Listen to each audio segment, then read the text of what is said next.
Baik. Baik, terima kasih Pak Leo. Bismillahirrahmanirrahim. Assalamualaikum warahmatullahi wabarakatuh. Waalaikumsalam warahmatullahi wabarakatuh. Terima kasih Bapak Ibu semuanya. Saya ucapkan selamat datang di forum kami, forum berbagi praktik baik yang malam hari ini dilaksanakan untuk pemimbasan dari modul 1.4 oleh CGP Rekognisi Bapak Leonardo Sijabat dari SMK Negeri 4 Sarolangun. Bapak Ibu semuanya, mari kita dengarkan bersama pemaparan dari Pak Leo tentang budaya positif ya yang sudah dilaksanakan di sekolah Bapak Leo. Kemudian kita cermati bersama apa-apa yang sudah dilakukan oleh Pak Leo mungkin bisa menjadi pembelajaran bagi kita, dan mari nanti setelah pemaparan dilakukan kita berikan umpan balik, baik masukan ataupun pertanyaan ataupun menggali lebih lanjut. Ya, kita berharap forum malam hari ini adalah forum yang membangun untuk mendukung program pendidikan di Indonesia. Baik, tanpa memperpanjang mukadimah, kami persilakan untuk Pak Leo memaparkan materinya. Silakan Pak Leo. Terima kasih Bu Rifa, terima kasih Bapak Ibu semua. Assalamualaikum warahmatullahi wabarakatuh. Selamat malam, salam sejahtera untuk kita semua. Semoga Bapak Ibu selalu diberikan kesehatan dan kekuatan sehingga dapat menjalankan tugas sebagai guru yang profesional, yang mulia, dan yang berpihak kepada murid kita di sekolah masing-masing. Saya izin share untuk presentasi Bapak Ibu.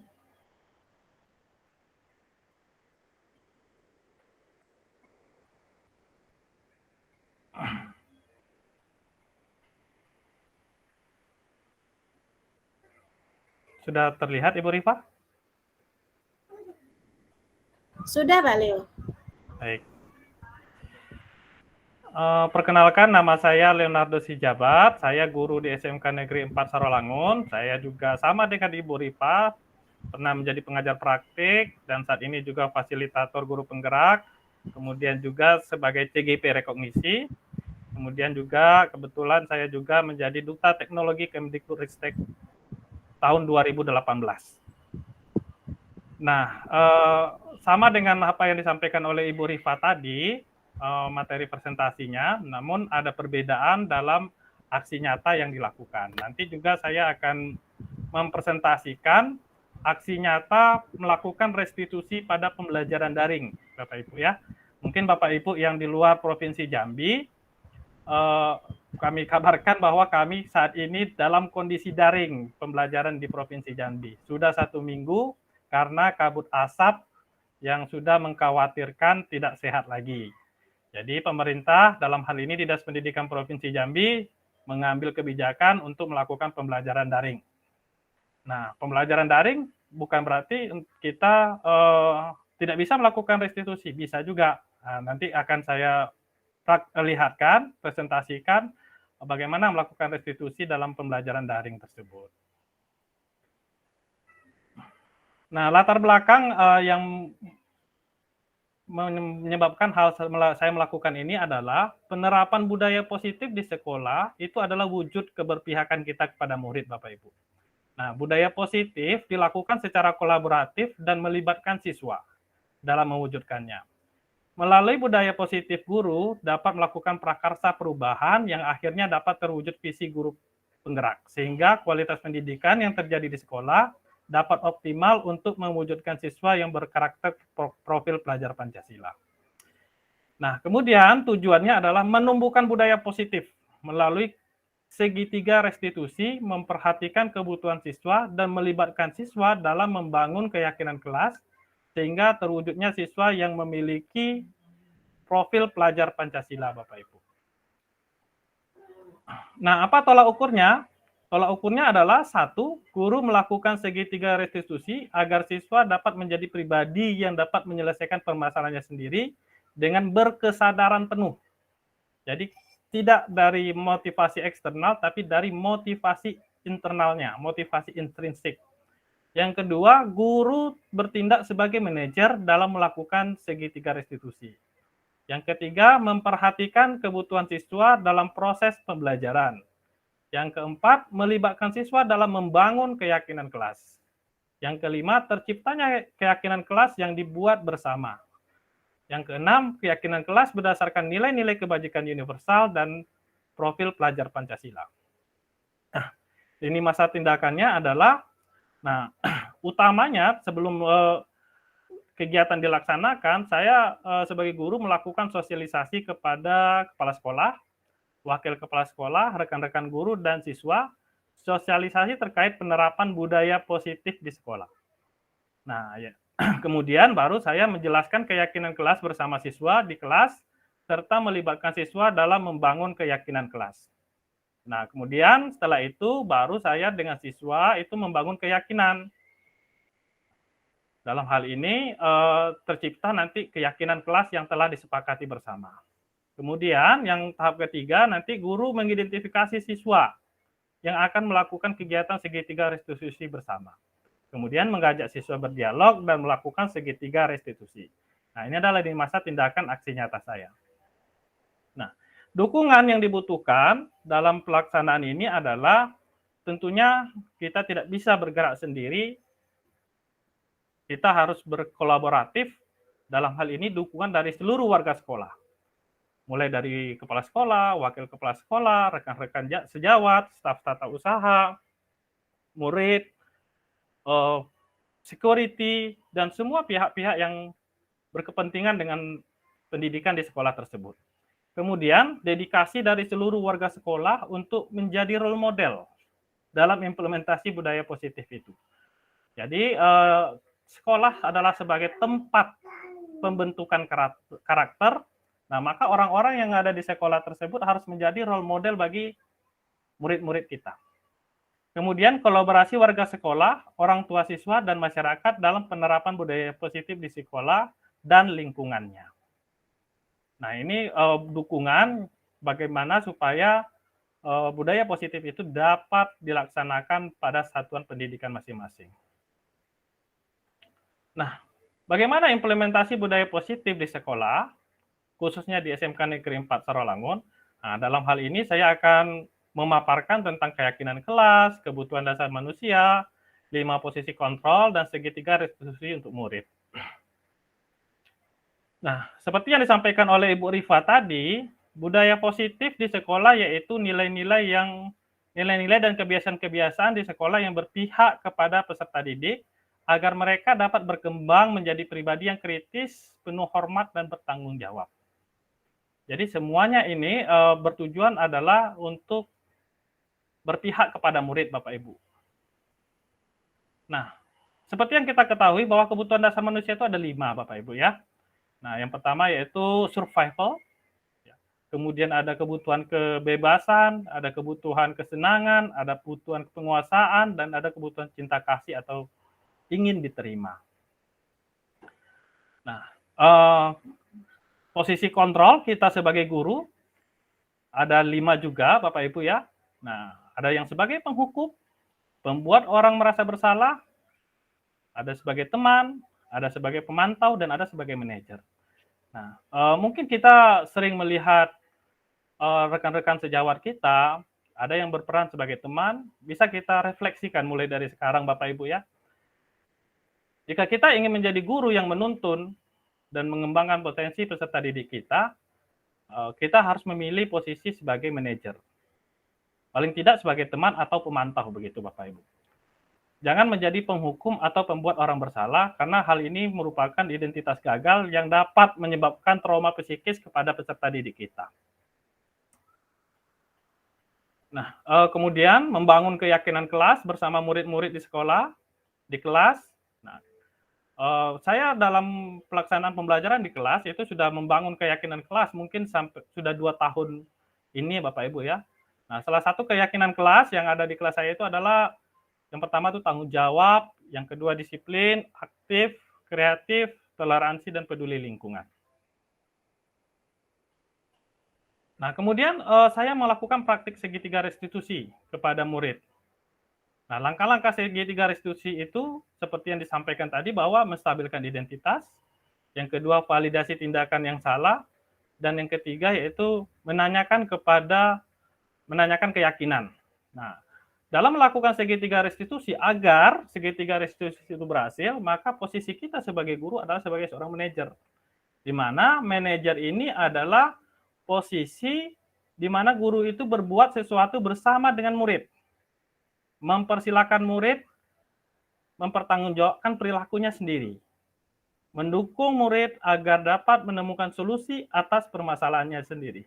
Jadi jika kita sebagai guru yang mengambil posisi sebagai manajer, itu tidak akan menghukum apapun kesalahan yang dilakukan oleh murid itu. Ya. Jadi kita bisa mengidentifikasi apa kebutuhan murid itu yang belum terpenuhi. Nah, ketika kita bisa mengidentifikasinya, kita tanyakan keyakinan kepada murid itu. Bagaimana dia menyelesaikan masalah tersebut, dan bagaimana dia memperbaiki keadaan yang sudah terjadi. Nah, disitulah nanti potensi-potensi siswa tersebut dapat berkembang dengan baik. Bukan dengan menghukum. Karena menghukum itu menyebabkan trauma, dan apabila kita menghukum siswa, mungkin dalam jangka pendek siswa akan melakukan apa yang kita lakukan. Tapi itu sifatnya adalah motivasi eksternal dari luar, bukan motivasi intrinsik.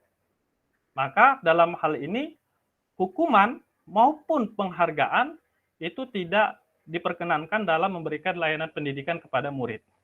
Termasuk juga penghargaan Bapak Ibu. Ketika kita memberikan hadiah misalnya kepada murid yang mendapatkan nilai tinggi atau yang juara, itu adalah motivasi eksternal. Dia melakukan itu karena ingin mendapatkan hadiah. Dan sifatnya itu akan menjadi jangka pendek saja, bukan melakukan sesuatu itu dari dalam dirinya sendiri. Nah, ini adalah praktik segitiga restitusi kepada Adi ya, yang saya lakukan. Dan waktu itu disaksikan oleh wakil kurikulum di sekolah saya. Nah, Adi ini sudah 3 kali tidak masuk sekolah tanpa keterangan. Ya, Alfa begitu ya. Nah, Adi itu anak kos ya, jauh dari orang tua, dan dia tinggal ngekos ya, yang tidak jauh dari sekolah tersebut. Jadi ketika dia bersekolah, ya, saya melakukan segitiga restitusi. Saya panggil ya Adi. Kemudian setelah saya melakukan percakapan restitusi, dia ketahui bahwa Adi ini tidak sekolah karena dia tidurnya sudah pukul 3 subuh. Kenapa dia melakukan itu? Karena dia bermain dengan teman-temannya. Kurang pengawasan dari orang tua. Nah, dari situ kita bisa mengidentifikasi ada kebutuhan Adi yang ingin dipenuhinya. Apa itu? Yaitu kesenangan dan kebebasan. Ya, dia ingin bebas, dia ingin senang. Ya. Nah, kemudian saya melakukan restitusi. Ya. Kenapa? Kesenangan, melakukan kesalahan itu adalah hal yang wajar Adi ya. Kemudian bagaimana supaya kesenangan dan kebebasan yang dia dapatkan itu tidak mengganggu kegiatan sekolahnya. Ya, kita tanyakan kepada Adi. Semua orang pasti ingin senang, semua orang pasti ingin bebas. Namun bagaimana kesenangan dan kebebasan itu tidak merugikan diri kamu sendiri dan merugikan orang tua kamu juga mungkin. Nah, dari situ dia menyadari kesalahannya. Dan saya menanyakan, dari kesalahan-kesalahan tersebut, mana yang bertentangan dengan keyakinan kelas atau keyakinan yang ada dalam diri Adi? Dia menjawab bahwa dia tidak disiplin. Nah, setelah saya melakukan segitiga restitusi ini kepada Adi, hasilnya lumayan sangat positif Bapak Ibu ya. Dia tidak pernah lagi alfa begitu dalam pembelajaran saya. Nah, selalu masuk dan aktif dalam pembelajaran. Dia mengira mungkin ketika saya panggil sama seperti kasusnya Ibu Rifa tadi, bahwa dia mungkin merasa dihukum. Rupanya tidak. Ya, saya ingin mengajak dia menyadari apa yang telah dia lakukan. Nah, dan hasilnya positif. Kemudian ada kasus Rindu dan Maria. Ya, ini juga disaksikan oleh teman saya. Nah, Rindu Maria ini adalah kasusnya setiap jam pembelajaran, itu saya sering melihat dia ke kantin. Ya, pada saat jam pembelajaran berlangsung, jam 9 begitu ya, jam 8, kadang-kadang dia sudah di kantin. Kemudian saya panggil untuk melakukan percakapan restitusi. Nah, dari percakapan restitusi yang saya lakukan dengan Rindu dan Maria, itu saya ketahui ada kebutuhan Rindu dan Maria ini yang belum terpenuhi. Apa itu? Kebutuhan dasar, Bapak Ibu. Karena dia lapar. Kebutuhan bertahan hidup. Ya. Hal yang sangat dasar sekali. Setiap orang pasti menginginkan kebutuhan itu, pasti akan melakukan hal yang menyimpang dari keyakinannya. Nah, setelah saya mengetahui kenapa selalu lapar jam 8, jam 9 begitu kan setiap pagi. Nah, dari situ saya mengetahui bahwa dia anak kos juga. Ya, anak kos tidak sempat masak. Ya, bangun jam 6, tidak sholat subuh, ya. Nah, setelah saya melakukan percakapan, kemudian bagaimana supaya hal ini tidak terulang lagi begitu. Saya sampaikan kepada Rindu Maria. Bagaimana solusi yang Rindu Maria bisa terapkan? Nah, dari restitusi tadi, mereka menyampaikan bangun lebih awal agar sempat sarapan. Ya, jika tidak sempat sarapan di rumah, berangkat ke sekolah lebih awal supaya dapat pergi ke kantin atau membeli jajan sebelum jam pembelajaran. Sehingga pada saat jam pembelajaran itu tidak lapar lagi. Nah, setelah saya melakukan percakapan restitusi ini, hasilnya juga positif, Bapak Ibu. Dan Rindu dan Maria tidak pernah lagi melakukan kesalahan yang sama. Nah, dalam hal ini sama dengan kasus Adi tadi. Pertama dipanggil, merasa takut, merasa dihukum. Nah, setelah itu, melakukan percakapan itu, yang ada adalah gembira. Jadi dalam segitiga restitusi ini, yang terjadi adalah win-win solution, Bapak Ibu. Ya, saya sebagai guru senang, dan murid kita juga senang. Karena semua pihak dalam hal ini akan menjadi bahagia. Karena solusi yang diambil adalah untuk kebaikan bersama. Kemudian, nah ini adalah restitusi pada pembelajaran daring, Bapak Ibu. Nah, pembelajaran daring yang dilakukan di tempat saya, karena ini adalah pembelajaran daring yang tidak terencana, Bapak Ibu. Jadi pembelajaran daring ini terjadi begitu saja tanpa ada perencanaan dan pemberitahuan begitu. Nah, dalam pembelajaran daring ini yang diutamakan adalah bagaimana kita melakukan komunikasi. Ya. Nah, dari percakapan komunikasi ini bisa Bapak kita perhatikan bersama, tidak pernah meminta ya, tidak pernah meminta dan memaksa siswa untuk melaksanakan tugas. Ya. Jadi saat percakapan itu saya sampaikan terima kasih telah memiliki usaha dalam belajar situasi daring ini. Setelah Bapak rekap dan hasil kerjaan Anda, ada 2 orang yang belum mengerjakan tugas. Semangat selalu. Jadi hal-hal positif yang kita sampaikan Bapak Ibu. Saya tidak menghukum yang 2 orang ini. Namun, meskipun saya menyampaikan hal ini, menyadari sendiri sehingga melakukan japri begitu. Ya. Kemudian japrinya adalah Assalamualaikum Pak, Pak masih bisa nggak mengumpulkan tugas, soalnya kelupaan. Kemudian saya jawab bisa.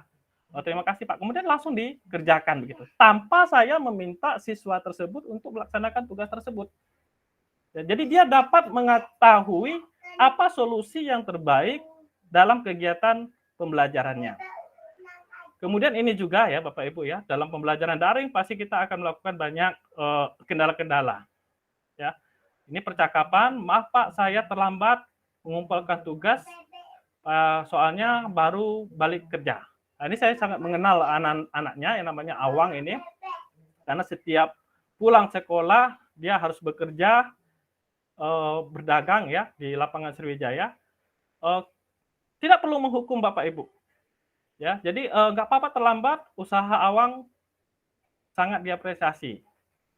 Kita melakukan percakapan bagaimana kita menghargai apa yang telah dilakukannya. Demikian ini juga ya percakapan restitusi. Dani, ini Dani Pak baru kumpul soalnya baru bantu orang tua. Nah, bagaimana kita menyikapi hal ini? Kita harus menghargai apa yang telah dilakukannya, ya, dan kita membalasnya dengan hal yang positif pula. Nah, ini adalah contoh restitusi yang dapat dilaksanakan pada pembelajaran daring. Nah, ini adalah contoh percakapan restitusi yang dilaksanakan pada pembelajaran yang saya laksanakan pada pembelajaran daring ya. Salam dan bahagia, hari Kamis 5 Oktober kita akan mengadakan pembelajaran daring bersama ya. Kegiatan pembelajaran daring dimulai dari literasi. Ya. Nah, dalam hal ini meskipun pembelajaran daring itu dilaksanakan dengan di rumah masing-masing Bapak Ibu, namun tetap juga bisa kita sisipkan literasi. Nah, masalah dia melakukan atau tidak itu hal lain Bapak Ibu. Namun kita wajib mendorong untuk melakukan hal-hal yang positif. Ya. Nah, kemudian bagaimana kita melakukan restitusinya? Baik ini ya percakapannya, baik kegiatan literasi kita sudah selesai. Meskipun guru tidak bisa melihat, namun Tuhan melihat apa yang kita lakukan. Semoga menjadi ibadah bagi kita semua. Nah, di sini kita melihat bagaimana menyadarkan ya siswa tersebut bahwa apa yang dilakukannya itu adalah akan menjadi ibadah jika benar dilakukannya. Nah, kemudian kita baru memulai pembelajaran daring. Dan ini adalah bentuk-bentuk percakapan yang dapat membangkitkan potensi siswa, menimbulkan motivasi dan semangatnya dalam proses pembelajaran secara daring Bapak Ibu yang saya lakukan. Saya yakin Bapak Ibu pasti memiliki praktik-praktik mungkin yang lebih baik. Nah, dan saya mohon nanti Bapak Ibu dapat berbagi dalam sesi diskusi. Nah, mungkin hanya itu saja yang dapat saya sampaikan. Saya mohon maaf jika dalam penyampaian saya mungkin ada yang salah atau mungkin ada yang tidak berkenan. Saya mohon maaf. Saya kembalikan kepada Ibu Rifa. Terima kasih. Baik, terima kasih Pak Leo atas pemaparannya yang luar biasa ya. Terima kasih sudah memberikan insight bagi kita semuanya, sudah menguatkan kita tentang praktik baiknya sudah dibagikan kepada kita semuanya. Mungkin ada beberapa hal yang bisa saya sampaikan ya tentang pemaparan Pak Leo ini. Yang pertama adalah bahwa segitiga restitusi itu merupakan suatu cara ya untuk menarik murid kita kembali kepada karakter yang lebih kuat tentang keyakinan-keyakinan yang sudah mereka yakini, yang sudah mereka sepakati, terutama tentang kesepakatan kelas. Kemudian untuk segitiga restitusi ini juga merupakan kolaboratif yang melibatkan siswa, sehingga dalam kegiatan itu ada kesadaran yang muncul dari siswa, bukan paksaan dari guru. Nah, sehingga dengan kegiatan tersebut maka muncul kekuatan yang lebih kuat sehingga bisa memunculkan profil pelajar Pancasila. Kemudian selanjutnya posisi kontrol kita sebagai guru. Nah, ini mungkin perlu menjadi refleksi kita semuanya. Pada saat kita mau melakukan segitiga restitusi, maka posisi kontrol yang harus diambil atau yang akan kita ambil adalah posisi kontrol sebagai manajer. Kemudian guru juga menghargai usaha murid. Ya, ini saya garis bawahi dari catatan Pak Leo tadi. Kemudian berkomunikasi secara baik dengan bahasa yang positif untuk mendorong murid. Nah, ini adalah beberapa yang sudah saya ambil dari pemaparan Pak Leo. Semoga ini bisa menjadi mungkin langkah awal ya, atau mungkin penguatan yang sudah pernah melakukannya. Baik Bapak Ibu, untuk sesi selanjutnya adalah sesi umpan balik. Bapak Ibu bisa memberikan umpan balik, pertanyaan, tanggapan, ataupun masukan. Boleh ditujukan kepada saya atau boleh ditujukan kepada Pak Leo. Monggo, silahkan. Baik, silahkan Bu, untuk sebelum umpan balik ini saya ingin pantun dulu Bu. Oh begitu membalas Pak. Pantun dari Bu Rifa tadi. Oh Kalau iya, berbalas silahkan. itu nggak enak Bu. Oh iya. Terima kasih. Tadi kalau tadi jalan-jalan ke Jambi, saya ingin sekarang jalan-jalan ke luar negeri, Bu. Boleh, silakan Pak. Yang penting punya paspor. Jalan-jalan ke Selandia Baru, jangan lupa membeli kopi. Wah, jauh, Yang kami Pak. hormati Bapak Ibu guru, mari kita mulai sesi diskusi. Oke, cakep. Baik, saya akan memimpinnya, Bu, memoderatori, mohon izin. Ya izin dulu Pak, sebentar. Alhamdulillah, terima kasih saya ucapkan kepada Bapak Kepala Sekolah SMA Negeri 1 Sarolangun. Ternyata malam ini juga beliau hadir Pak, walaupun posisinya mungkin dalam perjalanan, karena saya tahu beliau sedang perjalanan dari Padang menuju ke Sarolangun. Terima kasih Bapak, semoga ini menguatkan saya dan kita semuanya. Monggo silakan dilanjut Pak Leo. Baik, Bapak Ibu guru semua, sekarang kita memasuki sesi diskusi Bapak Ibu. Silakan Bapak Ibu melakukan raise hand atau juga bisa melakukan pertanyaan umpan balik melalui kolom chat. Nah, yang pertama di sini saya lihat udah banyak nih, udah antri nih Bu Rifa nih. Sepertinya pertanyaan untuk Ibu Rifa semua ini. Semoga tidak ada yang tanya ke saya. Terutama Pak Fahril sepertinya udah siap bertanya dengan Pak Rifa. Iya. Yang pertama itu ada dari Sragen Ibu yang mau bertanya kepada Ibu Bapak Muhammad Ilham Syafi'i. Nah, kemudian nanti yang kedua Bapak Fahril Islam, dan yang ketiga itu Bapak Muhammad Fadri dari SMK Negeri 4 Sarolangun sepertinya. Kita untuk sesi pertama ini 3 penanya dulu Bapak Ibu. Ya baik Pak.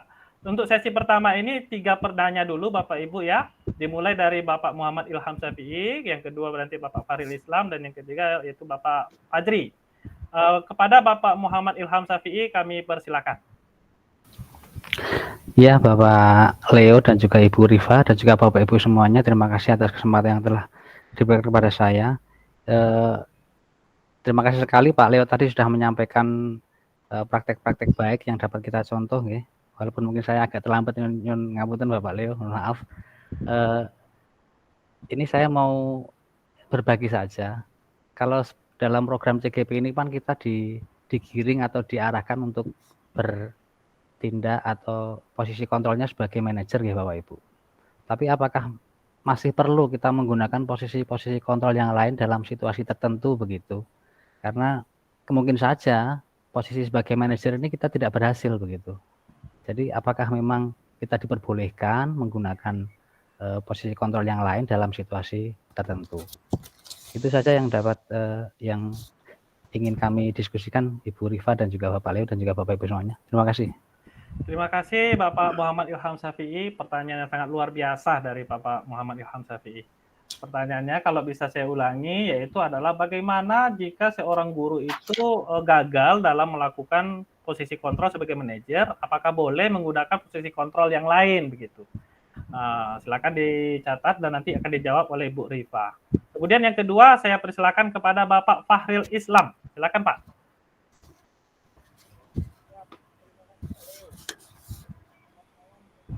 Hanya masih kecil Pak. Jackson 1 2. Siap, bagus Pak. Oke. Pak Leo, ini apakah sebuah pertanyaan atau penguatan atau sisi lain dari apa yang kita bahas? Saya ingin mengajak Bu Rifa, Pak Leo dan kawan-kawan melihat diskusi kita pada malam hari ini. Kita fokus juga pada segitiga institusi ya Pak Leo. Dimulai dari budaya positif. Nah, secara umum saya melihat dan mengapresiasi apa yang sudah Bu Rifa dan Pak Leo lakukan. Ini merupakan prestasi besar bagi saya. Karena saya sendiri rasanya. Yang kedua, saya akan melihat ini dari sudut pandang yang lebih ke arah psikologi. Suaranya putus-putus Pak. Halo, dari sudut pandang psikologinya.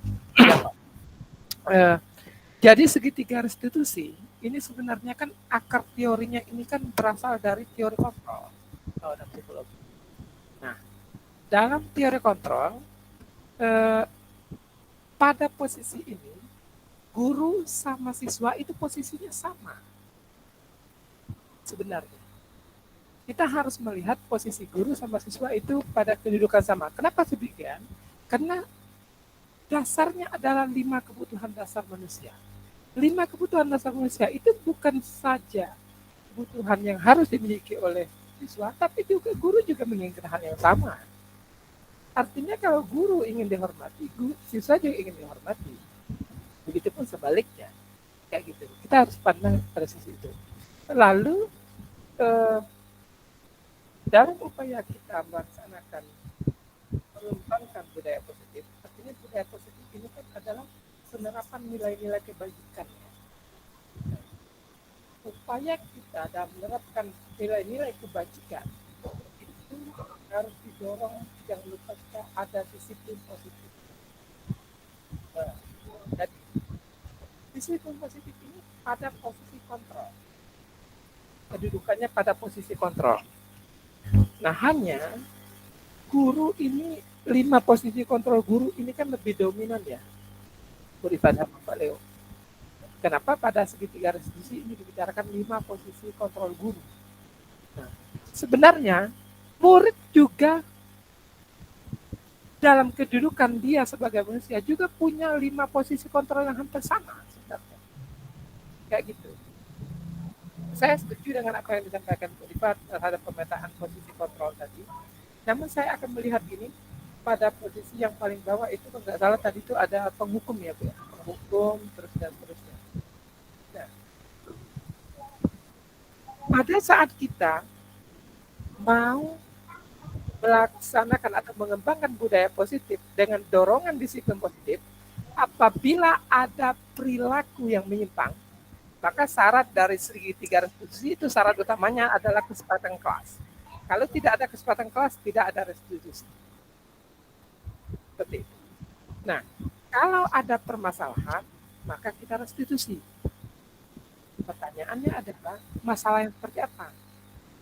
Masalah yang menyimpang dari kesepakatan kelas. Tapi kalau masalahnya masalah pribadi atau masalah yang berkaitan dengan belajar, masalah-masalah yang sifatnya kepribadian itu nggak bisa dengan restitusi, harus dengan konseling,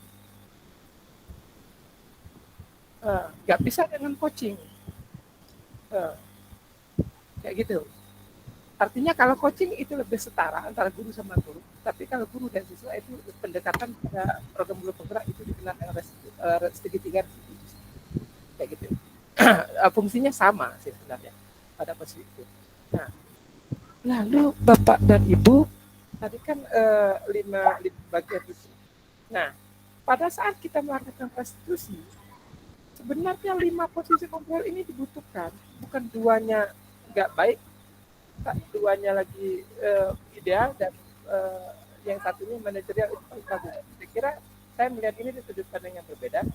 Artinya kalau siswa ada perilaku menyimpang siswa, itu dia membutuhkan orang lain yang untuk bukan menghukum, artinya hukuman bukan pemberi hukuman, tapi dia justifikasi artinya. Jadi posisi guru pada saat restitusi, pada saat ini dia, oh ini sebenarnya tidak bagus, ini sebenarnya kurang tepat. Itu sebenarnya menghukum guru pada saat itu. Tapi itu dibutuhkan dalam keterkaitan dia untuk untuk 3 tahapan restitusi tadi. Dalam dia memvalidasi perilaku yang salah, dalam dia mengembalikan identitas tadi, itu dibutuhkan kayak gitu loh. Sama juga guru sebagai yang kedua tadi tuh, saya lupa itu. Nah, tapi pada saat semuanya sudah disadari oleh siswa, maka posisi guru itu bergeser menuju ke manajer, kayak gitu. Artinya pada saat tahapan-tahapan awal segitiga restitusi, yang 5 tadi itu dibutuhkan. Penghukum, pembuat orang bersalah, teman pemantau, dan manajer itu dibutuhkan secara berjenjang. Tapi tinggal lagi komposisinya aja yang berbeda-beda, kayak gitu. Artinya kalau kita menemukan perilaku yang menyimpang dari kesepakatan kelas, nah ini kan kita anak ini harus di ini loh. Ini benar atau tidak sebenarnya? Hukuman paling cara menghukum kita yang paling sederhana sebenarnya kayak gitu sebenarnya. Tapi pada saat kita giring dia kembali kepada posisi kesepakatan kelas, maka kita geser menuju posisi manajer. Saya kira itu, Bu Rifah. Makasih. Baik, terima kasih atas umpan balik yang disampaikan oleh Pak Fahril. Pak Fahril ini adalah seorang guru konseling ya. Saya banyak belajar tentang konseling kepada beliau. Seperti yang disampaikan oleh Pak Fahril tadi, bahwa sebenarnya dalam posisi teori kontrol, menurut teori kontrol, saya setuju dan sepakat sekali dengan apa yang disampaikan Pak Fahril. Posisi guru dan posisi murid itu setara, ya. Saya lupa menyampaikannya tadi. Terima kasih sekali Pak Farel telah mengingatkan kita. Kemudian juga ada hal yang kedua, yaitu ketika murid menyimpang dari kesepakatan, itu bisa dilakukan restitusi. Namun jika ini sudah bermasalah dengan kepribadian, restitusi tidak bisa dilakukan sekali. Nah, ini juga saya sepakat sekali apa yang disampaikan oleh Pak Farel. Nah, dalam hal ini, ketika praktik yang saya lakukan, ini adalah kebetulan juga saya adalah sebagai seorang guru pembimbing khusus, ya, di mana saya juga menangani siswa-siswa yang berkebutuhan khusus. Restitusi tidak bisa dilaksanakan kepada anak-anak yang demikian, dan itu benar. Ya. Nah, yang dilakukan adalah apa? Adalah konseling, ya, kepada pakarnya, psikolog dalam hal ini, dan sesuai dengan keistimewaan yang dimiliki oleh anak. Terima kasih Pak Farel atas penyampaian yang luar biasa dan menambah sekali wawasan kita pada pertemuan diskusi ini. Nanti juga akan dibalas oleh Ibu Rifa, ya, ditanggapi oleh Ibu Rifa. Kemudian yang ketiga, saya mau memberikan kesempatan kepada Bapak Fadri. Silakan Pak Fadri. Assalamualaikum warahmatullahi wabarakatuh. Waalaikumsalam warahmatullahi wabarakatuh. Terima kasih sudah memberi pencerahan ini kepada Bunda Rifa dan Pak Leonardo. Untuk di sini saya mungkin bertanyanya tuh ke arah Pak Leo ini, Bunda. Nah, ini karena sering menemui anak-anak yang sedikit agak berlebih tingkah lakunya ini. Nah, terus ini Pak Leo, saya minta masukannya dari Pak Leo. Ya, karena saya sendiri ini kan sering ketemu dengan anak-anak yang bahasanya kurang berminat untuk belajar nih, lebih asik ke game gitu kan. Nah, berilah saya masukan yang lebih, karena yang kami hadapi ini anak cowok-cowok ini Pak, begadang sampai pagi gitu kan. Dan yang ini yang jadi permasalahan satu hal ini Pak Leo, di waktu kita mengajak kerjasama dengan orang tua untuk menyelesaikan satu permasalahan, dan kita harapkan anak tersebut berubah menjadi lebih baik gitu kan. Nah, di sini kesulitan saya itu orang tuanya selalu membela atas kesalahan anak. Salah satu contoh yang saya bimbing sekarang itu di jurusan TKJ ada 5 orang, kita panggil orang tuanya, kita ajak duduk bersama perihal permasalahan anak-anak ini, tapi orang tuanya selalu membela bahwa anaknya itu dari rumah sekolah katanya. Nah, ternyata sampai di ruangan kita nggak ada gitu kan. Nah, itulah sementara Pak Leo untuk mohon memberi pencerahan gimana solusi saya untuk yang terbaik hadapi orang tua seperti ini. Terima kasih. Sementara itu dulu Pak Leo.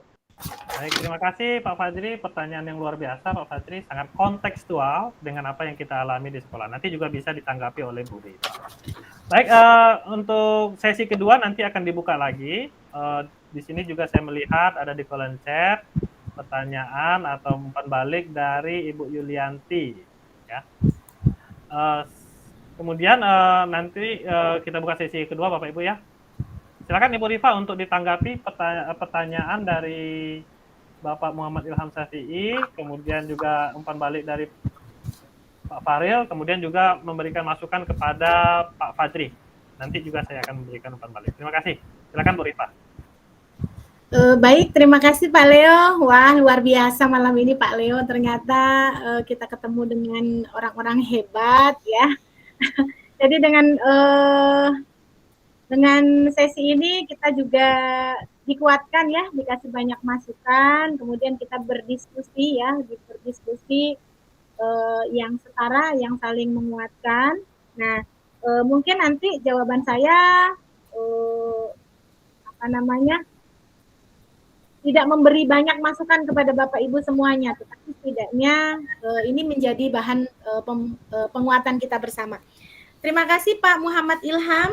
Yang pertama tadi mengatakan bahwa untuk program guru penggerak itu kan diarahkan bagaimana kita sebagai guru itu memiliki posisi kontrol sebagai manajer. Nah, apakah kalau misalnya posisi kontrol sebagai manajer ini tidak berhasil, nah apakah diperlukan posisi kontrol yang lain ya selain posisi manajer? Bapak Ibu, dalam modul 1.4 tentang budaya positif ini memang erat kaitannya tentang teori kontrol atau teori pilihan dari Dr. William Glasser ya. Dan yang ini dikatakan bahwa kita tidak bisa mengontrol orang lain. Yang bisa mengontrol diri kita atau yang bisa mengontrol adalah diri kita sendiri. Artinya Anda tidak bisa mengontrol orang lain. Hanya Anda yang bisa mengontrol diri Anda sendiri. Nah, dari sini makanya makna dari disiplin tadi adalah bagaimana kita belajar untuk mengontrol diri. Nah, kemudian ini sangat erat kaitannya dengan perilaku, bahwa semua perilaku itu memiliki tujuan. Nah, ini erat kaitannya dengan teori motivasi. Nah, teori motivasi ini juga nanti erat kaitannya dengan 5 posisi kontrol. Dari teori motivasi, orang melakukan sesuatu itu ada untuk menghindari hukuman, kemudian untuk mendapatkan imbalan, dan ini semuanya adalah motivasi ekstrinsik. Sementara ada lagi untuk menghargai diri sendiri. Nah, untuk menghargai diri sendiri inilah yang merupakan motivasi intrinsik. Nah, bagaimana seandainya belum bisa sampai kepada motivasi intrinsik? Bagaimana motivasi ekstrinsik itu kemudian digiring ya, lama-kelamaan menjadi motivasi intrinsik. Nah, ini makanya erat kaitannya dengan 5 posisi kontrol. Kalau diharapkan guru sebagai posisi manajer, selain itu juga ternyata ada posisi yang lain, posisi kontrol sebagai penghukum dan pembuat rasa bersalah, ini masih masuk dalam teori motivasinya itu untuk menghindari hukuman. Sementara kalau misalnya posisi kontrol sebagai teman atau pemantau, ya, ini juga motivasinya adalah untuk mendapatkan imbalan. Yang keduanya ini masih merupakan motivasi ekstrinsik. Nah, posisi guru menjadi manajer, mengambil posisi sebagai manajer, ini menggiring siswa atau menuntun siswa, bagaimana siswa memiliki kesadaran sehingga siswa tersebut memiliki motivasi intrinsik. Nah, bagaimana kalau itu belum bisa dilakukan? Maka bisa nanti kita sebagai guru mungkin pelan-pelan dari mengambil posisi sebagai teman, kemudian mengambil posisi sebagai pemantau. Nah, kemudian dari posisi tersebut lama-kelamaan maka kemudian akan muncul motivasi intrinsik. Nah, ini sering kita temukan dalam kehidupan sehari-hari, misalnya salah satunya dari diskusi dengan para calon guru penggerak, ditanyakan apa motivasi Bapak Ibu sehingga masuk dalam program guru penggerak ini. Dan dari awalnya ada tekanan dari pimpinan. Pertamanya ada tekanan dari pimpinan, ya kan. Kemudian lama kelamaan ternyata setelah masuk mengikuti kegiatannya ternyata nyaman, kemudian bisa menikmatinya dan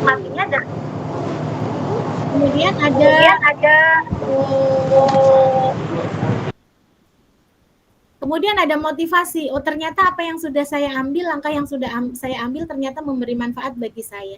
Nah, jadi tidak serta-merta kemudian seorang guru mengambil posisi kontrol sebagai manajer, bisa jadi mungkin diperlukan dalam kondisi tertentu sebagai teman atau sebagai pemantau. Begitu Pak Ilham yang bisa saya sampaikan, mungkin nanti akan dikuatkan oleh Pak Leo. Kemudian pertanyaan yang kedua dari Pak Fahril. Nah, saya tahu sekali Pak Fahril ini lama sekali tidak ketemu dengan kita, Pak Leo. Tentu banyak sekali hal-hal yang pengen diungkapkan dengan kita ya. Jadi panjang lebar. Nah, saya tidak tahu nih saya bisa menjawabnya atau tidak. Tapi yang saya tahu bahwa pertanyaan Pak Fahril ini erat kaitannya dengan yang disampaikan oleh Pak Ilham tadi, ya. Tentang budaya positif, tentang segitiga restitusi. Jadi memang segitiga restitusi ini mendorong siswa untuk menyadari tentang apa yang harus mereka lakukan untuk mencapai kesepakatan kelas tadi. Maka tadi dikatakan oleh Pak Fahril awalnya memang harus ada kesepakatan kelas. Kalau kesepakatan kelasnya belum kita bentuk, mau dirujuk kemana? Ya, Tetapi bisa jadi nanti rujukannya adalah nilai-nilai kebajikan universal. Ya, nanti Pak Fadil sebagai konseling ini mungkin lebih banyak tahu ya daripada saya ya. Kemudian saya sepakat dengan Pak Fadil tadi bahwa posisi guru adalah sama dengan siswa. Makanya di awal tadi di langkah segitiga restitusi ya adanya menstabilkan identitas. Ada menstabilkan identitas, kemudian yang kedua validasi tentang kebutuhan ya, tentang tindakan yang salah, kemudian menanyakan keyakinan. Nah, dalam menstabilkan identitas itu adalah proses pengakuan bahwa siswa itu sama dengan kita. Saya juga pernah loh melakukan kesalahan gitu ya. Jadi apa yang sudah kamu lakukan? Saya salah karena begini gitu. Ya setiap orang pernah salah, termasuk saya. Saya sebagai guru ya, juga pernah melakukan kesalahan. Jadi di tahapan menstabilkan identitas, kalau menurut saya itu adalah tahapan bagaimana seorang guru mengakui bahwa murid dan guru itu sama-sama manusia dan sama-sama pernah melakukan kesalahan. Nah dari situlah kemudian digali validasi tentang tindakan yang salah, tentang yang tidak sesuai dengan tadi kesepakatan kelas tadi. Kemudian barulah digali lagi apa yang seharusnya dilakukan oleh sang murid tadi. Maka dari situlah kemudian terwujud tergambar bagaimana kemandirian ya kesadaran murid untuk mengambil tindakan yang seharusnya dia lakukan sesuai dengan kesepakatan kelas yang sudah diyakininya. Nah, kemudian tadi untuk pernyataan bahwa kesepakatan kelas ya, kalau ada kesepakatan kelas baru bisa dilakukan restitusi, sementara untuk pribadi itu masuknya ke konseling. Saya yakin setelah modul 1.4 ini di modul 2 kalau nggak salah ya Pak Leo itu nanti lebih banyak membahas tentang bagaimana menggali potensi dari murid kita melalui coaching dan praktek-praktek yang lainnya. Kemudian, nah saya sepakat dengan Pak Fahril tadi. Apakah posisi kontrol itu, ya ini yang saya katakan bahwa ini berkorelasi dengan yang dibahas oleh Pak Ilham tadi. Apakah posisi kontrol itu harus langsung mengambil posisi sebagai manajer?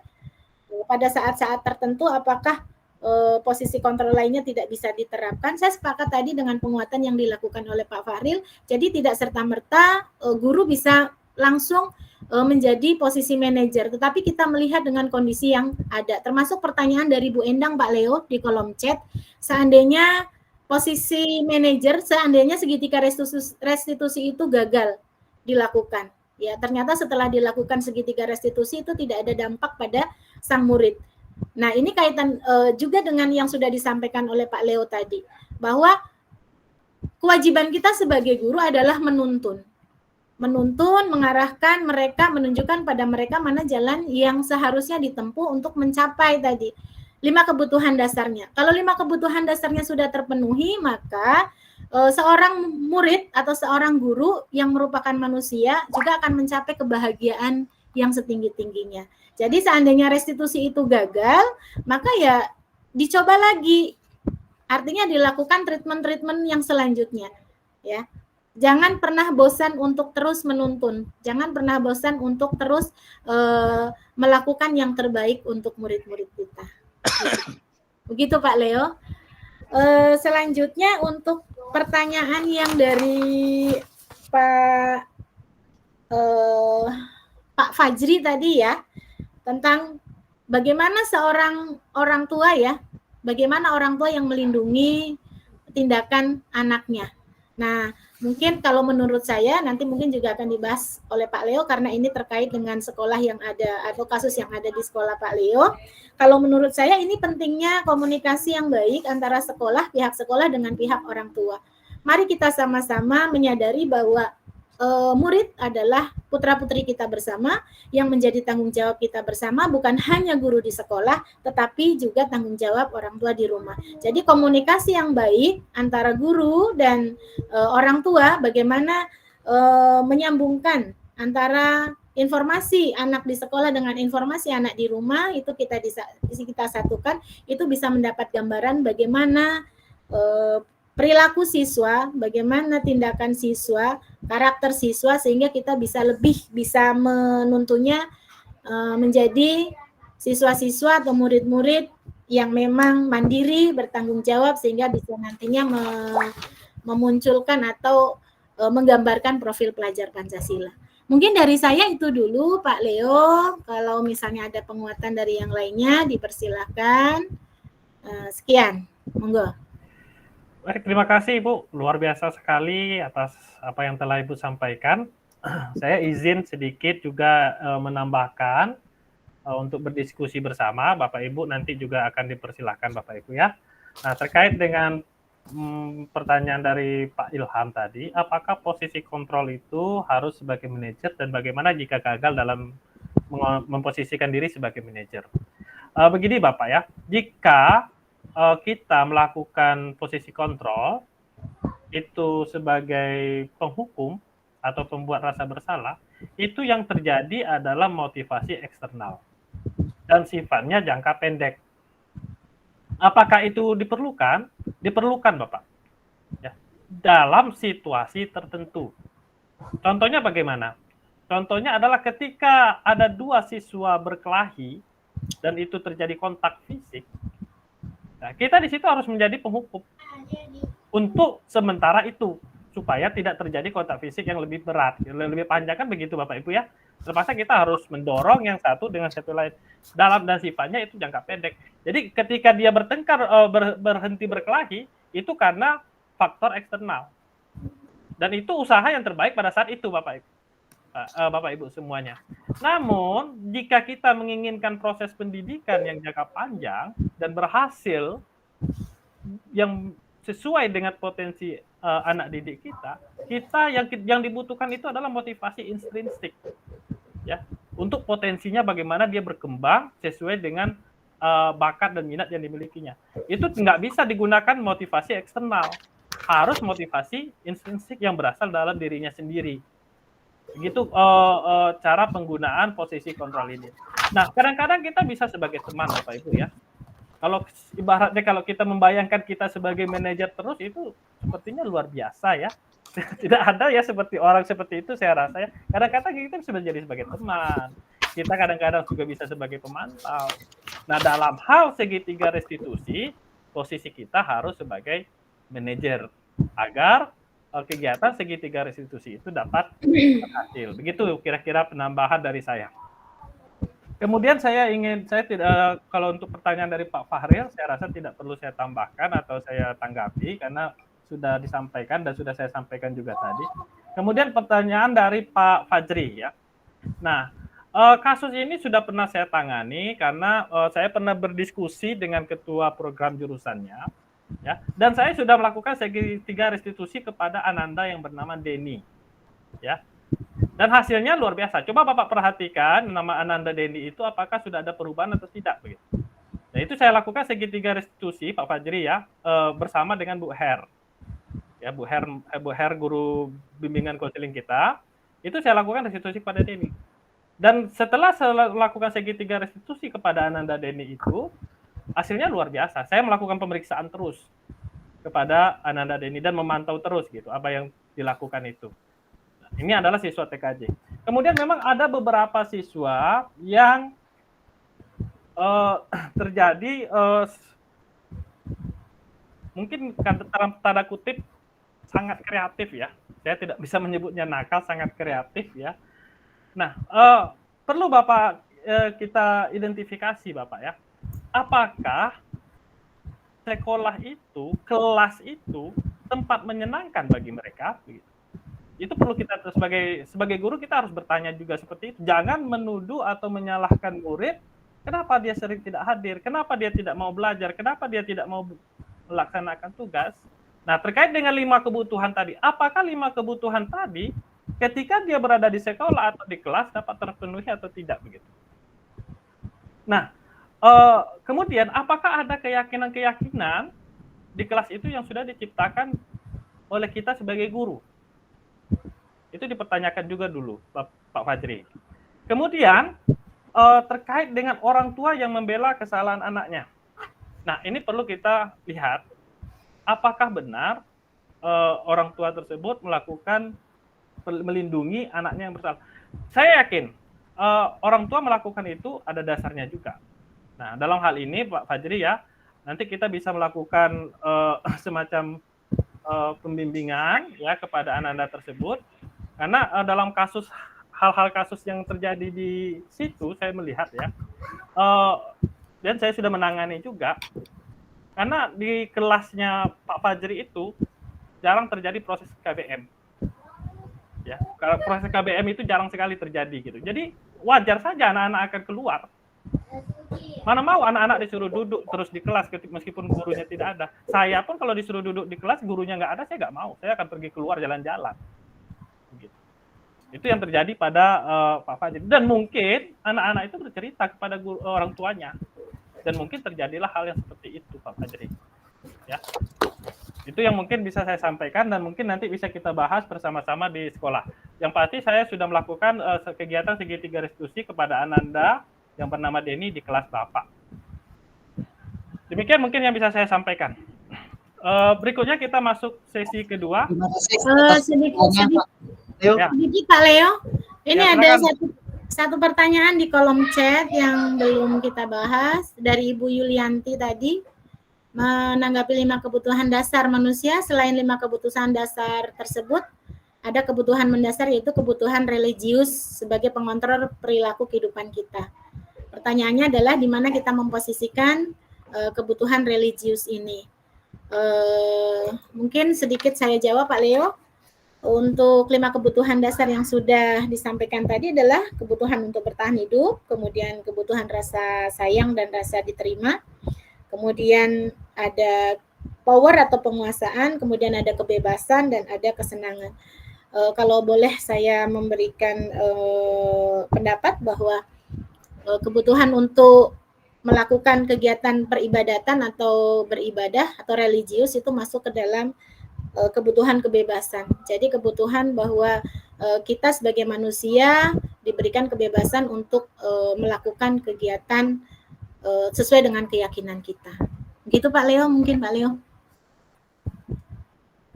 Terima kasih Bu Rifa. Ya betul sekali apa yang disampaikan oleh Bu Rifa.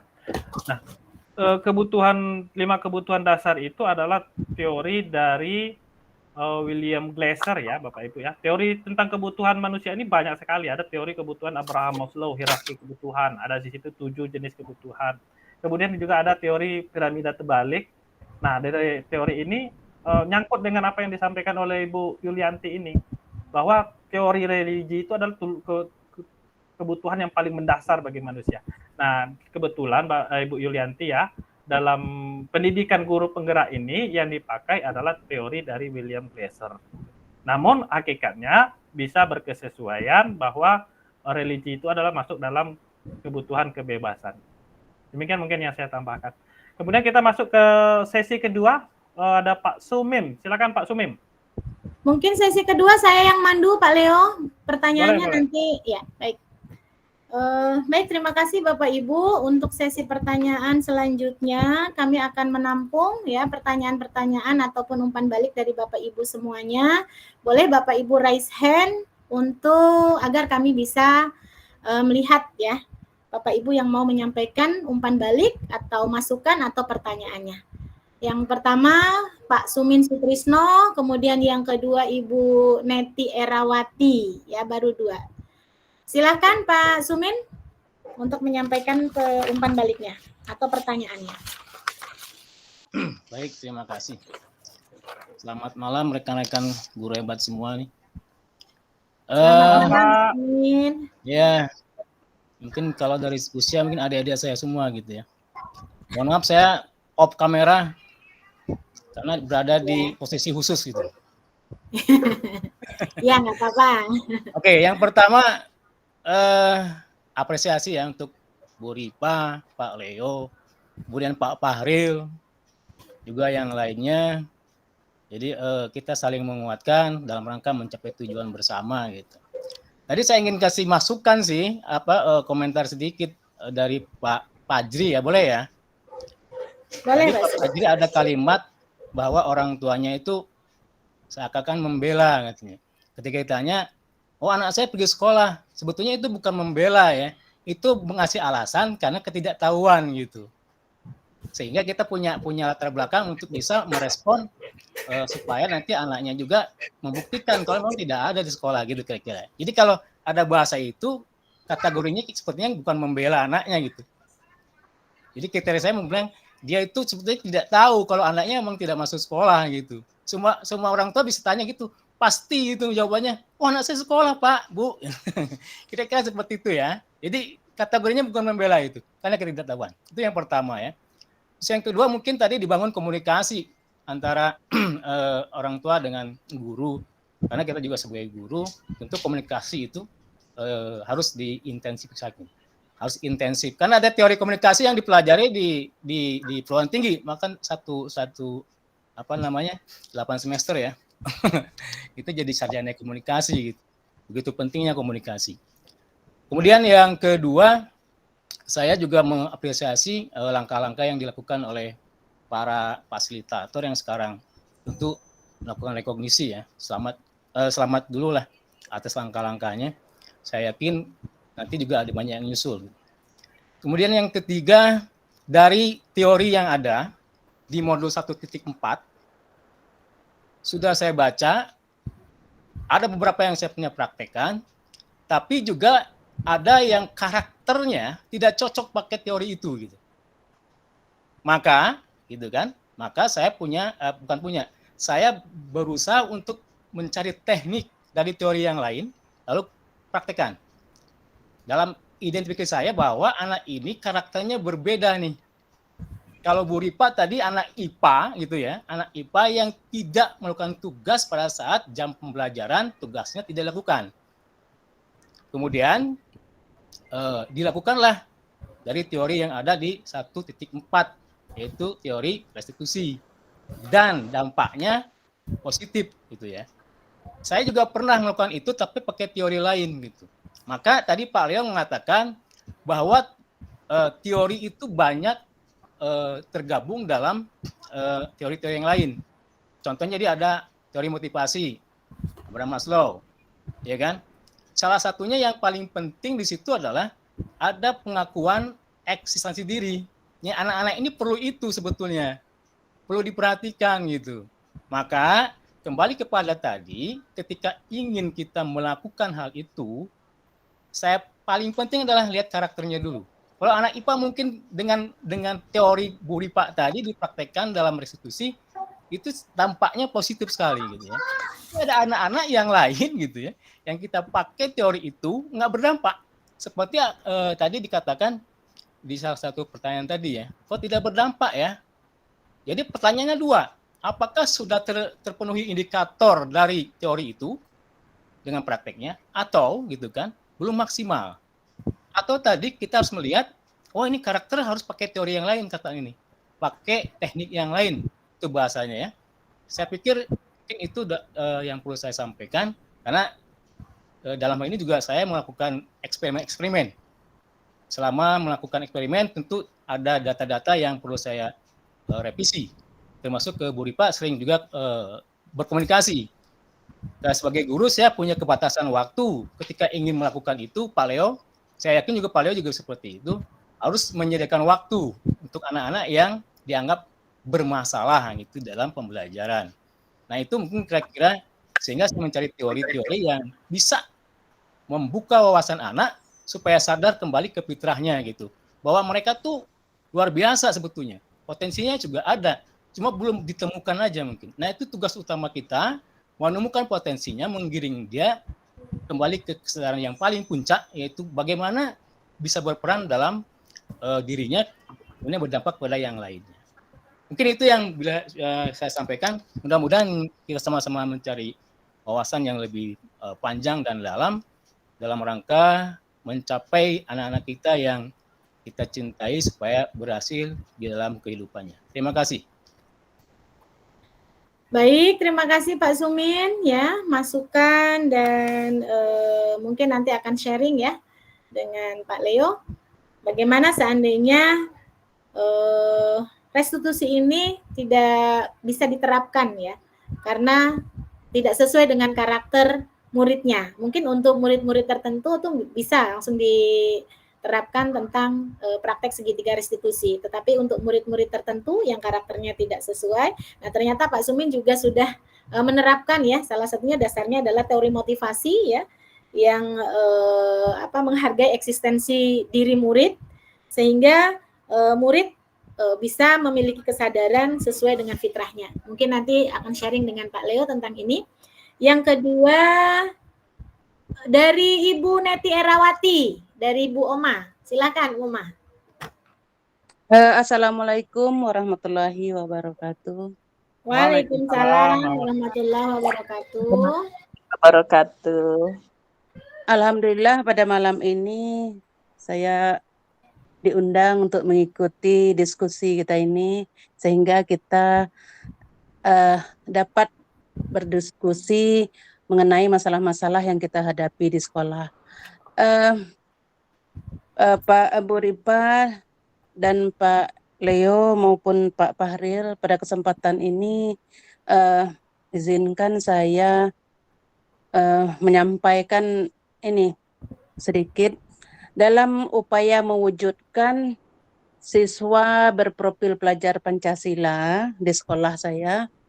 Ini saya terkendala sedikit oleh 1-2 paradigma, misalnya salah satu posisi kontrol guru, di mana posisi kontrolnya sebagai teman, sehingga guru tersebut sangat dekat dengan siswa-siswanya. Sebenarnya hal ini bagi saya baik, tetapi karena saking dekatnya guru tersebut kepada siswanya, sehingga membuat siswa tersebut terlalu berani terhadap guru tersebut, sehingga siswa berani menggunakan HP tanpa meminjam terlebih dahulu. Kemudian siswa juga berani mengambil uang guru yang digunakan untuk jajan. Dan guru tersebut itu terancam menurunkan tingkat wibawanya atau harga dirinya lah di depan siswa-siswa kita yang lain.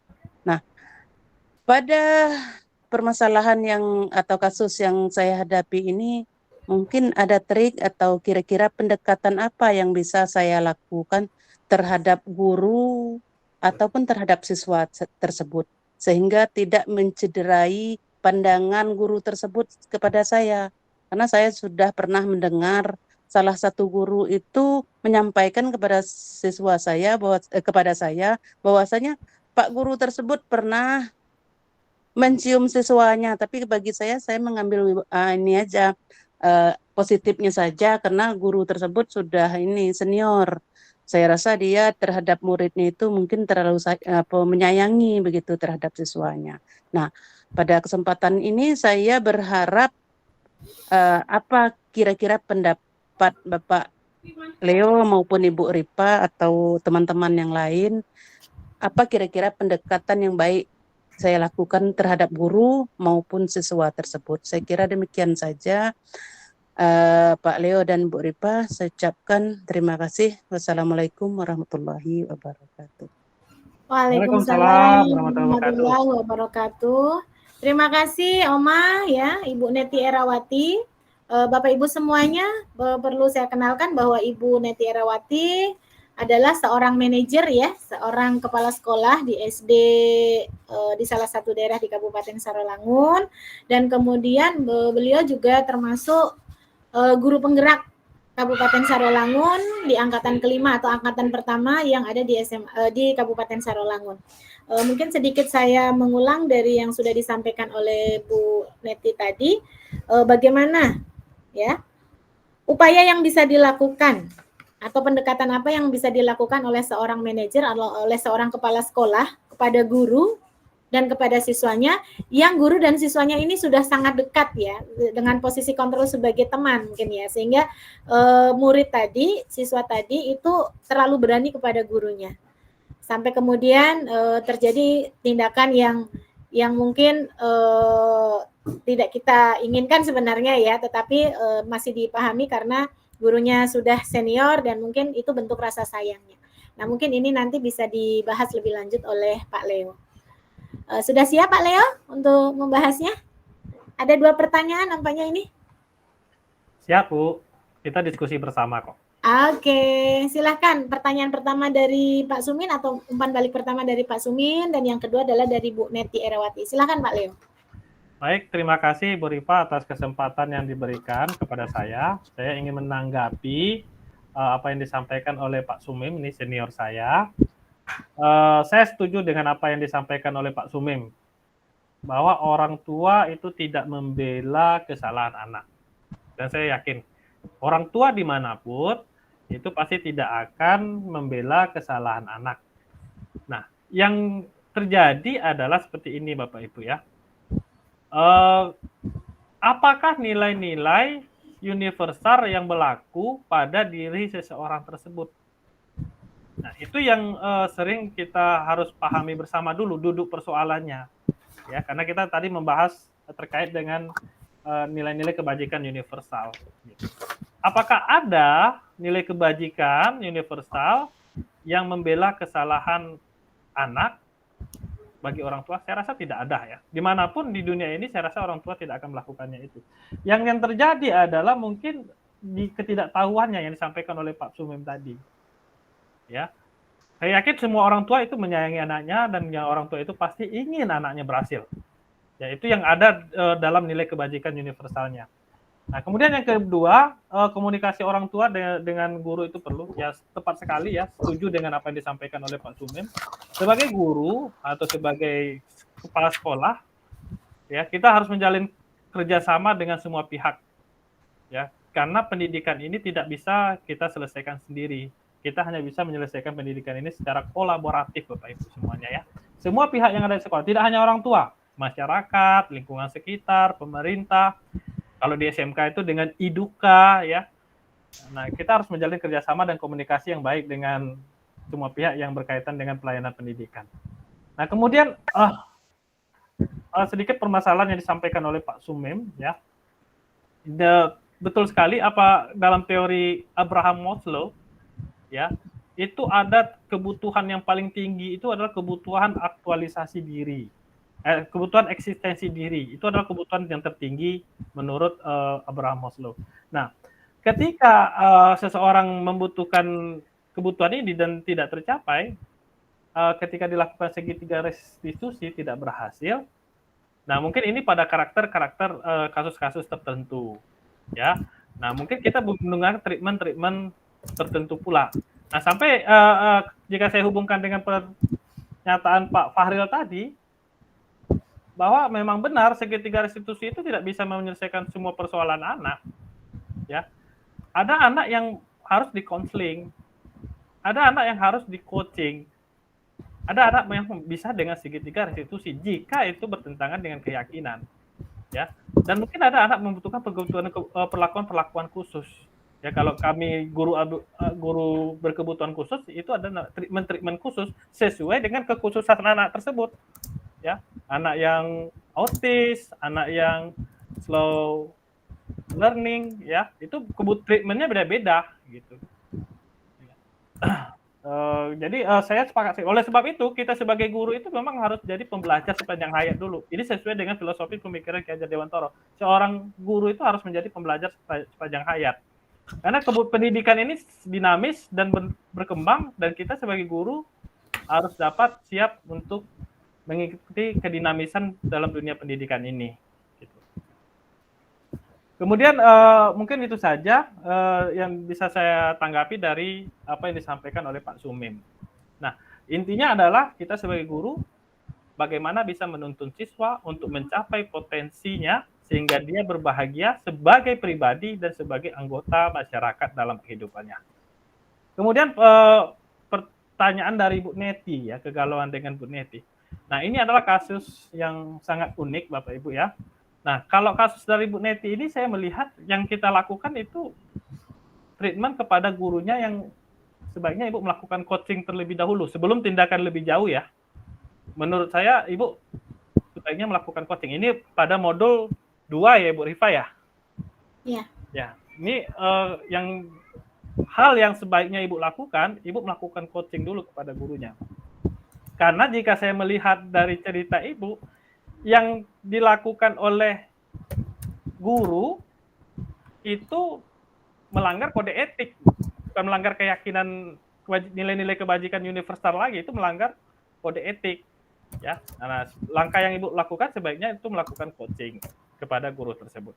Nah, untuk kepada anak, ya, nah di sini juga kita coba Ibu lakukan dulu restitusi kepada anak tersebut. Kemudian melalui percakapan-percakapan restitusi, maka kita dapat memahami apa langkah selanjutnya yang perlu kita lakukan, atau kita harus bekerja sama dengan orang tua. Saya merasa dalam dunia pendidikan ini ada hal yang bisa dilakukan, meskipun menyentuh siswa pun ada hal yang pantas, ada hal yang tidak boleh kita lakukan. Kalau mencium, saya rasa itu hal yang tidak boleh dilakukan, dan anak pun harus tahu itu. Ya, itu sebagai pendidikan juga. Ketika anak dilakukan itu, anak harus tahu itu perbuatan yang sudah bertentangan dengan nilai-nilai kebajikan universal, karena bukan saudara atau orang tuanya, itu sudah pihak lain begitu. Nah, sebaiknya Ibu melakukan restitusi kepada anak. Nah, nanti bisa Ibu tindak lanjuti dengan hasil restitusi tersebut, dan kepada guru sebaiknya Ibu melakukan coaching kenapa hal itu terjadi, sehingga Ibu tahu permasalahan yang lebih detail terhadap hal ini. Mungkin itu yang bisa saya tanggapi dari apa yang disampaikan oleh Ibu Neti. Terima kasih, saya kembalikan kepada Ibu Rifa. Baik, terima kasih Pak Leo. Satu pembahasan yang memberikan pemahaman ya dan penguatan kepada kita semuanya ya, yang sudah Pak Leo sampaikan untuk pertanyaan atau masukan dari Pak Sumin dan pertanyaan dari Ibu Neti Erawati. Mungkin saya juga akan memberikan sedikit ya tambahan untuk masukan atau umpan balik dari Pak Sumin tadi ya. Mungkin saya menambahkan bahwa kita mengetahui bahwa tugas guru menurut filosofi pendidikan nasional menurut Ki Hajar Dewantara, tugas guru adalah menuntun ya. Tugas guru adalah menuntun semua kodrat murid ya, baik kodrat alam maupun kodrat zaman. Nah, kemudian di situ juga disampaikan bahwa guru itu seperti petani ya, yang dia tidak bisa menentukan bagaimana tumbuhnya biji, tetapi dia bisa bagaimana mengusahakan agar biji tersebut bisa tumbuh secara maksimal. Nah, sama dari kasus tersebut ya, menurut saya kaitannya tentang tugas guru untuk menuntun tadi adalah bagaimana guru menghadirkan lingkungan belajar yang memang sesuai dengan kebutuhan murid. Tadi disampaikan oleh Pak Sumin, mungkin kasus yang Bu Rifa yang saya sampaikan, mungkin itu di kelas IPA bisa dilaksanakan segitiga restitusi. Tetapi kalau di kasus lain dengan karakter siswa yang lain, mungkin tidak bisa seperti itu. Nah, jadi menurut saya mungkin dikembalikan lagi bagaimana seorang guru itu bisa meng-create lingkungan pembelajaran yang sesuai dengan kebutuhan muridnya. Dan itu sudah Pak Sumin lakukan. Kemudian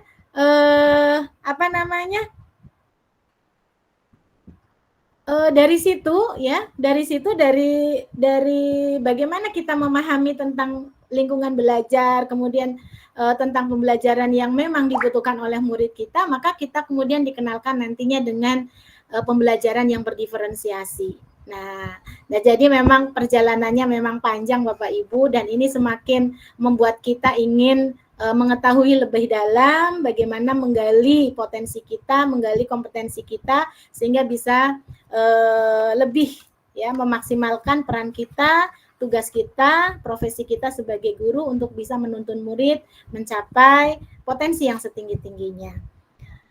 Kemudian untuk yang Bu Neti mungkin juga saya sedikit memberikan tambahan. Ya, saya sepakat dengan Pak Leo. Kalau misalnya tentang tindakan dari guru tersebut yang sudah sampai ke mungkin sudah dikategorikan tindakan yang asusila, mungkin itu tadi adanya coaching tadi ya. Dan itu akan dibahas lebih lanjut di modul di modul 2 Pak Leo. Bagaimana pembelajaran yang berpihak pada murid. Dan kita di situ di program guru penggerak itu dikenalkan dengan teknik coaching, dan itulah yang membuat saya semakin mencintai program guru penggerak, dan itu tidak ditemukan di program sebelum-sebelumnya. Gitu mungkin Pak Leo. Baik, Bapak Ibu mungkin ada yang mau bertanya lagi, silahkan raise hand. Sepertinya sudah cukup, Bu. Oh, sudah cukup ya Pak Leo? Ya, waktunya ya sudah 2 ya. jam. Baik. Foto Baik. bersama. Oh, foto bersama ya. Baik Bapak Ibu, mohon izin untuk Bapak Ibu yang berkesempatan membuka kamera, silahkan dibuka kameranya untuk mendokumentasikan kegiatan kita malam hari ini. Nah, ini wajah saya Bu Ripa. Terima kasih Pak Zumin. Yo. Ada Pak Sunarto yang menyempatkan hadir. Sementara Karena mau difoto Pak Leo, beliau saya jadi nampakin diri dulu lah. Iya. Pak Faril. Ya, silakan. Oke, terima kasih Pak Budi. Oh, tidak bisa, Pak Fajri nggak apa-apa. Nah, abang duluan ya, kalau lama. Oke, tidak bisa melakukan. Oke. Saya ketutup ini Pak Leo. Saya tidak bisa ngambil Pak Leo, saya ketutup. Tunggu sebentar, Bu. Iya. Oke, 1, 2, 3. Oh, iya. Pakai gaya lain Pak Leo? Ya, silakan. Gayanya apa? Gayanya apa Pak? Bebas. 1, 2, 3. Hebat. Mantap. Oke, terima kasih Bapak Ibu semua. Terima kasih Bapak Ibu semuanya. Mohon maaf jika penyampaian kami banyak terdapat kekurangan. Kita sama-sama belajar dan berbagi.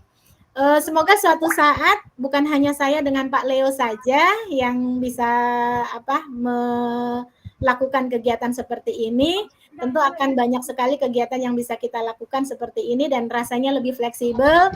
Mungkin suatu saat Pak Sumin bisa melakukan untuk pengembangan profesi PKB Pak Sumin bisa dilaksanakan seperti ini, lebih fleksibel dan modulnya.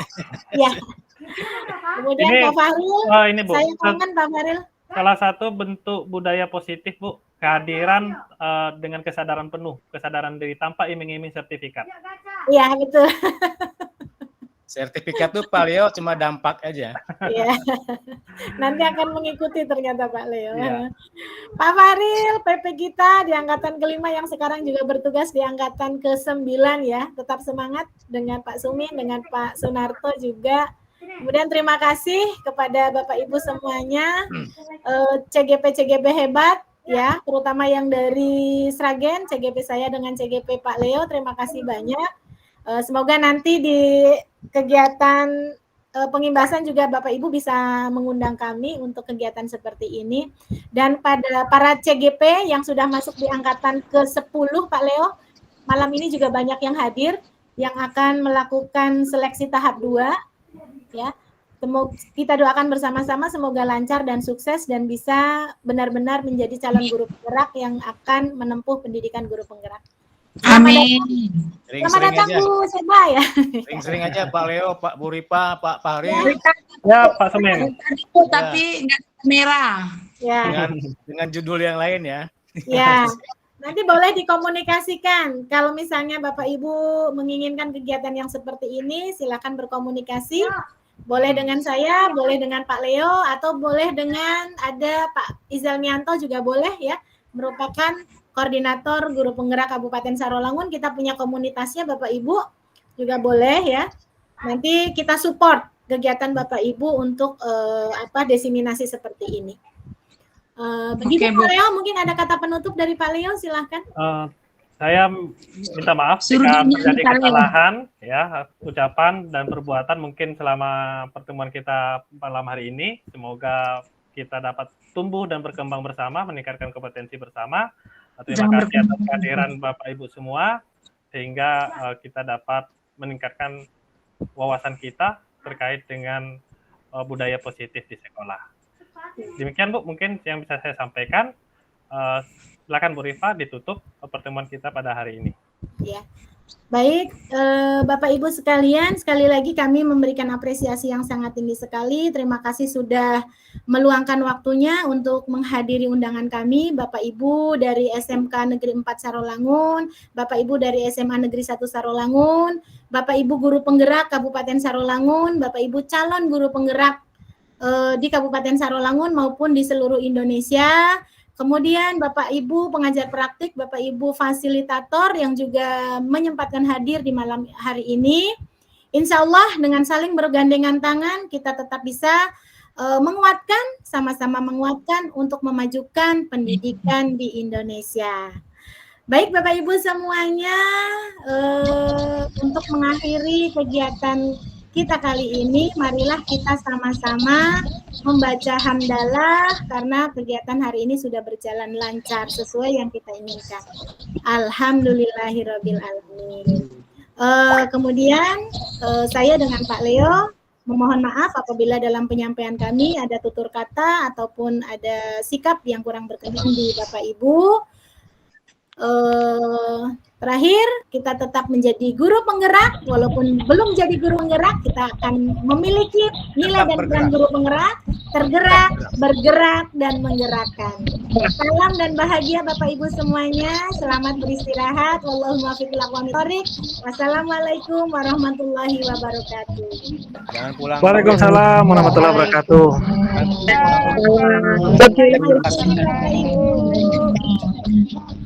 Ya. Terima kasih Bu Rita. Sama-sama Pak Leo, terima kasih juga. Terima kasih Bapak Ibu semua. Saya izin untuk menjam ya.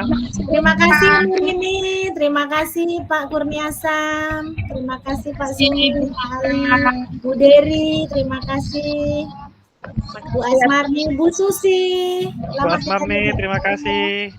Terima kasih juga.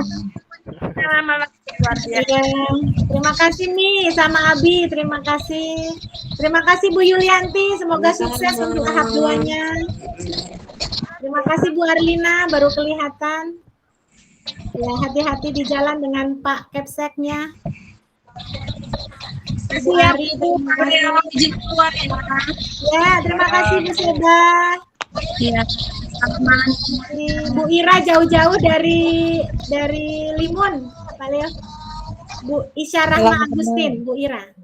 Bu Rifa, salam kenal dari saya dari Bandung. Oh iya Bu Yanti, salam kenal juga. Saya Rifa Hasmi, Bu, dari Sarolangun, Bu. Iya, Ya Bu Rifa, izin live ya Bu. Ya, terima kasih sudah hadir Ibu. Terima kasih Bu. Sama-sama Bu. Ya, terima kasih banyak. Semoga di lain kesempatan kita bisa berbagi ya Bu. Oh, Bu Rina Gusanti. Ya, ini Bu Rina dari SMA 1 juga ada. Terima kasih banyak Bu. Ya, silakan ditutup Pak Leo. Ya, di stop record dulu Pak Leo kan nanti. Ya, saya stop record dulu.